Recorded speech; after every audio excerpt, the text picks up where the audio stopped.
Bonjour à tous, tous les chemins nous mènent aujourd'hui à Pujol-sur-Ciron, une petite ville de 780 habitants qui est au sud-est de Bordeaux en Gironde.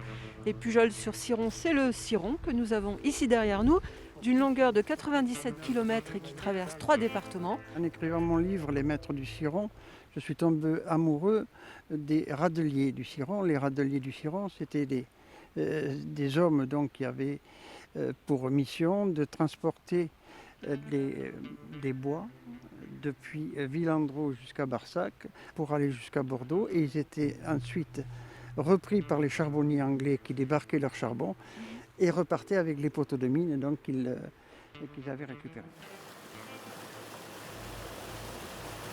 Alors, le moulin de la Salle, c'était un obstacle pour ces radeliers. Que faisaient-ils là, dans un premier temps ? Tout à fait. Ils étaient obligés de démonter les radeaux, de les remonter en aval.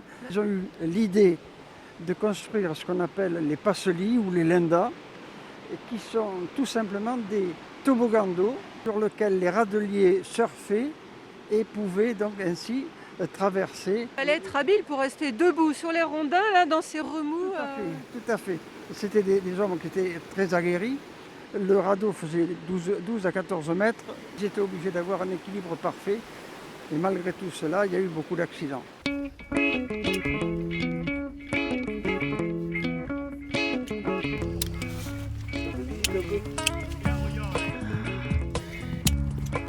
Quel est le lien entre votre vigne et l'eau, la Garonne, le Ciron ?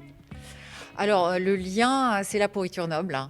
C'est ce fameux champignon microscopique qui peut, lorsqu'il est sous forme de pourriture grise, détruire des récoltes et lorsqu'il arrive sous sa forme noble, grâce au brouillard favorisé par le ciron, donner quelque chose de complètement magique.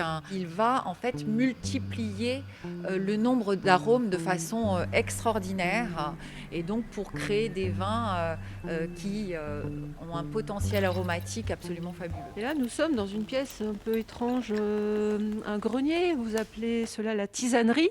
C'est un endroit où on entrepose des plantes qui vont servir à la biodynamie. C'est-à-dire qu'avec, nous allons faire des tisanes que nous allons en fait mettre sur le vignoble pour lui permettre de rester en bonne santé. L'idée, c'est qu'on va aider la vigne avec ces plantes-là à renforcer leur défense naturelle de façon à se prémunir des maladies, notamment des maladies cryptogamiques telles le mildiou.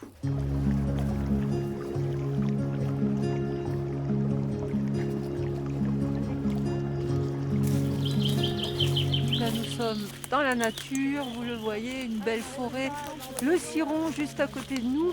Et là, eh bien, c'est super parce qu'on entend les oiseaux. Moi, j'ai en charge de protéger le cours d'eau que vous voyez là, qui est classé en site Natura 2000. Donc, alors un site Natura 2000, c'est un espace où on trouve des espèces et puis des milieux naturels qui sont très rares à l'échelle européenne. Ici, on a plein d'espèces, notamment la loutre, une petite tortue qu'on appelle une tortue d'eau douce en fait, qu'on appelle la cistude d'Europe, qui est très très rare à l'échelle européenne et qu'on a la chance d'avoir ici sur le Ciron.